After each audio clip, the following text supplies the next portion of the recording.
Hey everyone, you're listening to Dialogos, a Harker Philosophy Club podcast. I'm Akshay. I'm Sophia. Jack. And I'm Rupert.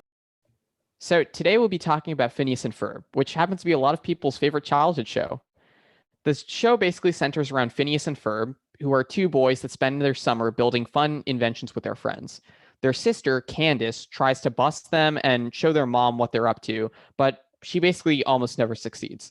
Meanwhile, the boys have a pet platypus named Perry, who is actually a secret agent who spends his time fighting an evil scientist named Dr. Doofenshmirtz.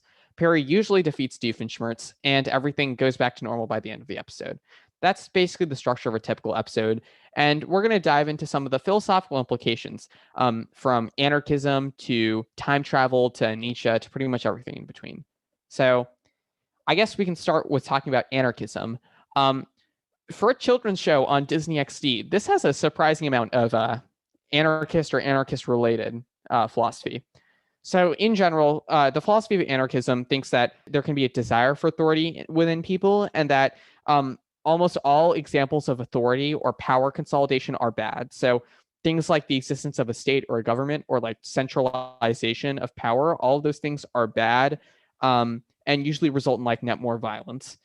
And so critiques of anarchism say that that power should be diffuse, that we should be in like local organizations, people should be in charge of what they do themselves, there shouldn't be like an overarching government. And a kind of corollary for this, for like how people think or people's psychology, is that sometimes people will become accustomed to the kind of centralization, to the kind of power that exists. So people get used to the existence of a government, get used to the existence of a state, and because of that, they start to desire it. They start to desire the sense of normalcy or security that exists, and they like it and they want to preserve it. And so this is how anarchists kind of explain why the state still stays around even when it can result in violence. And so that's basically the perspective of a lot of anarchist theorists. And so there's actually a fair amount of criticism of both the idea of anarchism, but also of the things that anarchism criticizes. There's a fairly famous song in Phineas and Ferb called "Give Me a Grade," sung by Baljit, the Indian member of like Phineas and Ferb's friend group. And the whole kind of premise of the song is that he went to the summer camp about rock, except like he did all the work for the summer camp, but they're not going to actually give him a grade. Like nothing in the summer camp is graded. And he finds this out at the end, right before the big performance. And he gets really mad. And he's like, I can't believe I did all this work for no grade. And then he starts like to rock out, but he's singing "Give Me a Grade." And so like obviously rock is very well known for being this kind of like anarchist like symbol, resisting authority, rage against the machine, all of that sort of things. And so this is kind of a joke, or it's kind of ironic that he's arguing for the system, or that he needs the system to give him a grade, even though it's a rock song. And there's actually there's literally anarchist symbols present, where in the background there's like an A+ that's shown, but the A is like the anarchist symbol. It's like a spray painted A. It's not like a regular typefaced A. And so there's like an obvious reference to anarchism here and to the idea of anarchism. And they're kind of pointing out the idea that that Baljit can use this medium that's used for kind of resistance to authority, and actually use it to argue for more authority. Another kind of example of anarchist critique in the series is actually the figures of Phineas and Ferb. If you remember from the summary, Phineas and Ferb are constantly try to get busted by their sister Candace, who tries to like enforce the authority of her parents so that they can't do anything fun, and kind of stifle their creativity. And there's actually an episode where they get busted and where they go into like juvie and their spirit gets totally crushed. It's basically like jail. And so there's basically the show writers kind of analogize them getting busted to literally being jailed by the state. And so you can consider then what they do to be a form of anarchism, or kind of working against that structure. Although at the same time, with all of that, the show also does make fun of anarchists, or kind of these like punk rock emo, edgy teenagers. So there's a song where Doofenshmirtz, who's like the evil scientist, he ends up in this like emo stage where they're playing punk rock, and his hands end up getting glued to the discs, and Perry remote controls him using this like device. And so he becomes like a great DJ, and he sings a song about how platypus is controlling him. And the joke is there's a platypus literally controlling him with a remote control. But all of like the emo people are like, oh, it's a metaphor for the government, for schools. A government is controlling me. A platypus is controlling me. And so they're kind of making fun of the idea that people read too much into all of these metaphors, kind of like what we're doing right now, that it can just be as simple as a platypus controlling you, not really the state doing you any harm or anything like that. But, that's kind of a brief survey of anarchism. Speaking of emo people, we're going to talk about everyone's favorite, Friedrich Nietzsche. Friedrich Nietzsche. Okay, so basically, I'm not going to suggest that the creators had any intention of Nietzschean ideology slipping into a children's show, but I'm going to show how Phineas and Ferb can be construed as extremely Nietzschean. So who is this edgelord? Who is Friedrich Nietzsche?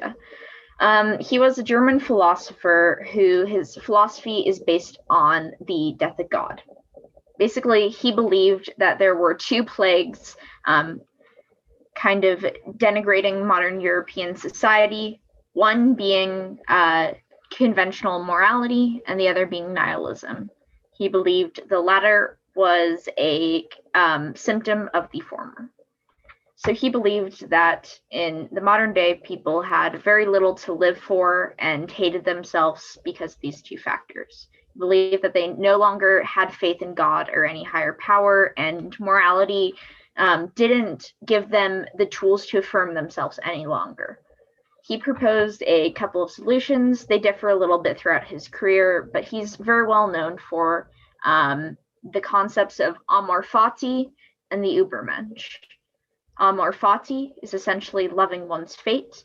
The litmus test for this is if you have this thought experiment where you believe that you would be condemned to live your life over and over and over again, would you laugh happily or would you cry tears of joy? So it's about loving your life, doing what you want, etc. That's the gist of amor fati. The Übermensch is an individual who rises above conventional morality, does what they want, does what affirms them, does not look to others for approval, but instead listens to what they want and uses it to create. I think that Phineas is a good representation of a kind of sovereign individual or Übermensch that Nietzsche advocated for, because he fights both nihilism and he doesn't really care about conventional morality in the way that his sister does, and therefore he makes his life kind of great.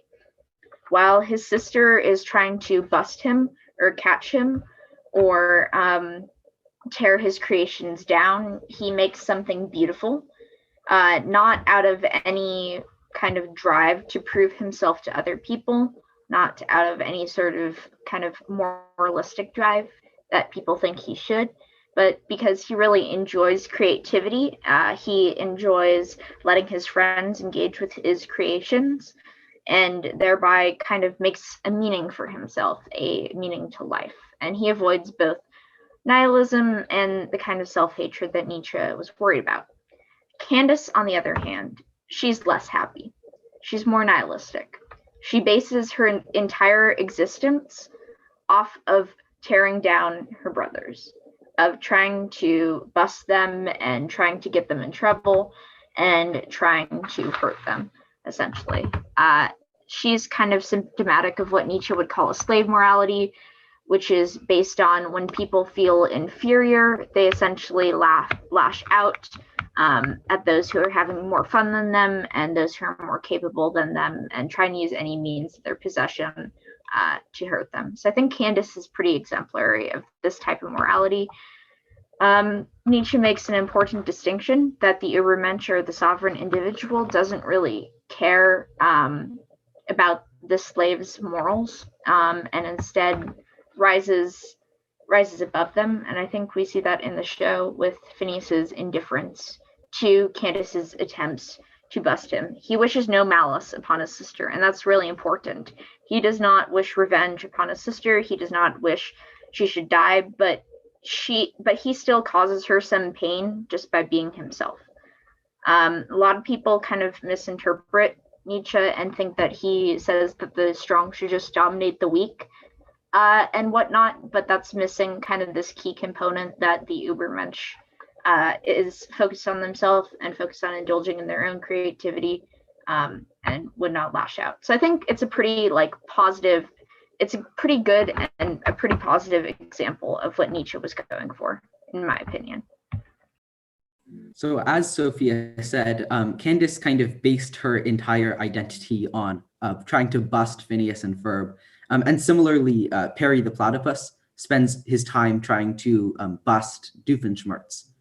So it kind of raises the question of whether these two pairs of opposites, whether they need each other. And we kind of see a dynamic growing over the course of the show, where sometimes Doofenshmirtz wins and he outsmarts Perry the Platypus, but then he's sad. And sometimes Perry comes late to try to defeat Doofenshmirtz, and then he gets offended because of Perry's tardiness. So it's kind of interesting to see how each person relies on the other. Even though they're opposites, they rely on the other in order for their plans to work and in order to feel the sense of fulfillment that they get. So these foils to each other ultimately build each other up more than they detract from each other.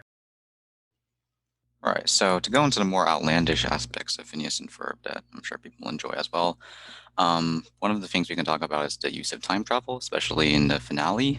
In the finale, Doofenshmirtz creates this device called the do-overinator, which allows him to kind of reset the day, kind of like a Groundhog's Day scenario. Though he fails for like the first few attempts to try to catch Perry, every time he resets the time loop, he figures out, or he realizes, okay, this is what Perry's going to do, or this is the way the world's going to do, and eventually he ends up, I believe, winning. He does end up, I think, destroying the do-overinator, kind of tied to the binary relation he has with Perry. But aside from that, the idea that like you can reset the world, that there can be such a device that resets the world and everything kind of follows the exact same pattern is kind of very closely tied to the idea of determinism, which is kind of the idea that like your fate's kind of already set and everything's going to happen the way it was always going to happen. In application to like the world and physical matter, like maybe like a tree falling down or something like that, you can justify this with the use of classical mechanics, which would allow you by itself to basically, with a sufficiently powerful, I guess, computer, be able to accurately predict everything about the world just based on these conditions that we know about it now, which would suggest a deterministic nature of the universe. An equivalent idea for people, or what people can do, and I guess in this case, Perry would be the idea of if the world was deterministic, usually that implies a lack of free will, because you can't really choose what you're actually going to do, because what you're doing, your actions are basically prescribed by how the universe is going to go. And there are some attempts at reconciliation between determinism and free will, but for the most part, free will is regarded as kind of incompatible with the idea of determinism.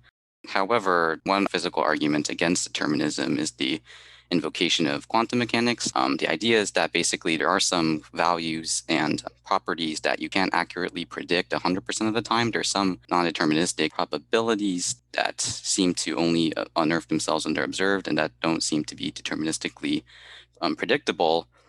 And if that was the case for the world, which it might imply that the world is not deterministic because there's a probability that it might turn out a different way.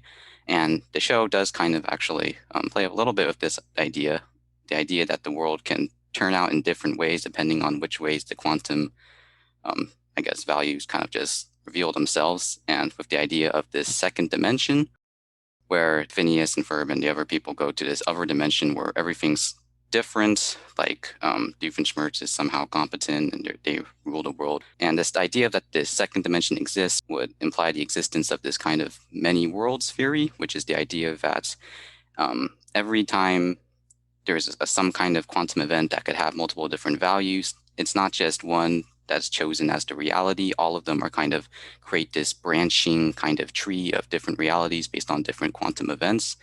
And the existence of the second dimension therefore implies that this is a true theory, because and the second dimension is one where the quantum events involving in the creations of, let's say, Doofenshmirtz and maybe Phineas, depending on how they're altered, was a result of a different quantum valuation than the original first dimension. Awesome. So to wrap up, I encourage y'all to rewatch some of the shows from your childhood with an adult lens, look back and see kind of what commentary they had, to see what ideas they played with, and to look for their intellectual influences.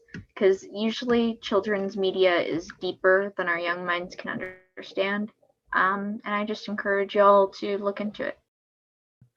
Yeah, Phineas and Ferb is actually well known for being a TV show that didn't try and dumb things down for their audience, but they kind of kept a lot of the adult ideas. And so there's some nostalgia in watching it, even if you're a first-time person rewatching it. It can be really interesting. We'll put in the show notes some links to some of the videos or some of the music songs that we kind of referenced. Yeah, that's pretty much our podcast. Thanks for listening. If you have any ideas for future podcasts or you want to join our podcast, then feel free to email us at harkerphilosophyclub@gmail.com. We've had past guest contributors on the podcast, and we want to have those in the future as well. Feel free to like, subscribe, share this with your friends. If you want to join our Discord or have more discussions, send us an email. And thank you for listening.